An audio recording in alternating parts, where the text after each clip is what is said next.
Hello, my name is Matthew Krulak, and today I will be talking about a sports business journal article called NFL Next Person Up, which is detailing what succession plans in the NFL look like. So the NFL is getting older. No, not the players, but in fact those running the league. So the owners and the executives are all aging. Only 8 controlling owners of the NFL are actually too young for Medicare, and the average age of these owners is 72.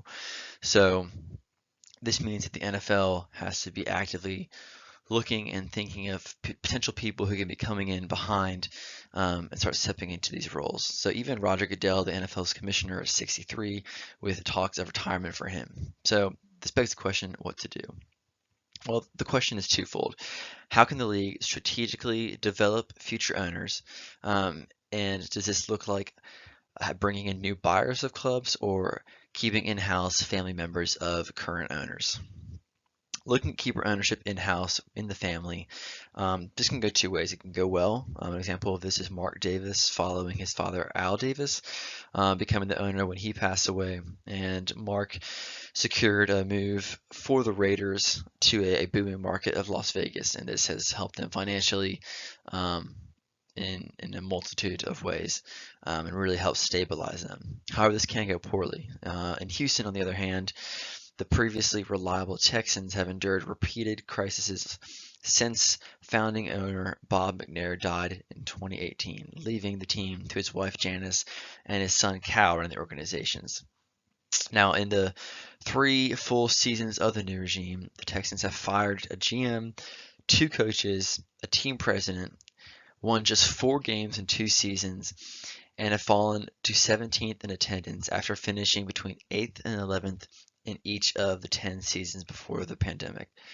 So this just goes to show that it's not necessarily as simple as we'll just keep it in the family and things will continue moving as is. No, it there has to be a plan in place, even if it's staying with the family.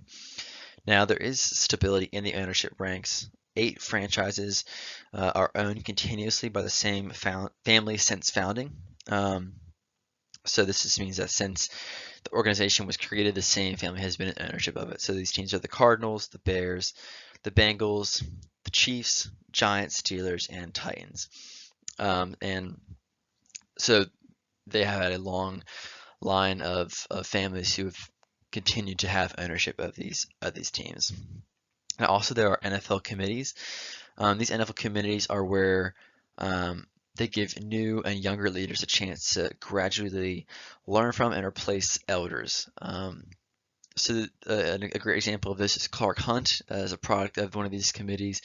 He is now the Chiefs owner, and he's one of the youngest owners. Now, here in this situation, young is very relative, right? So Clark is 57 years old. So these committees may not be looking at people who are 20, 30, probably looking at people more in their 40s and 50s.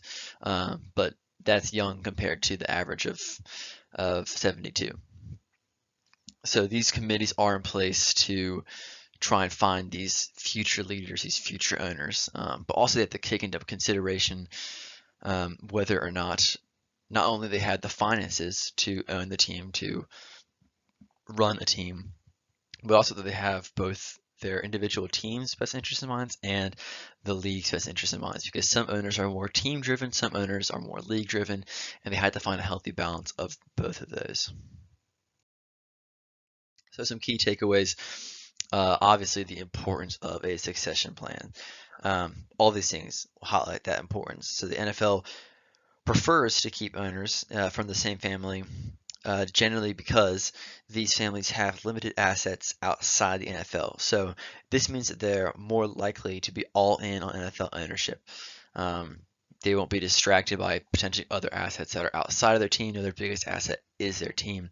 So this means they'll be so extremely focused on increasing revenue for their team and for the league, which is ideal for the NFL. However, if this seems unlikely for the team, the NFL has committees and plans in place to cover this. Now, with ownership not having turned hands much in the past couple of decades, this really shows NFL stability. but it still is extremely important for the NFL to have these succession plans in place. Thank you.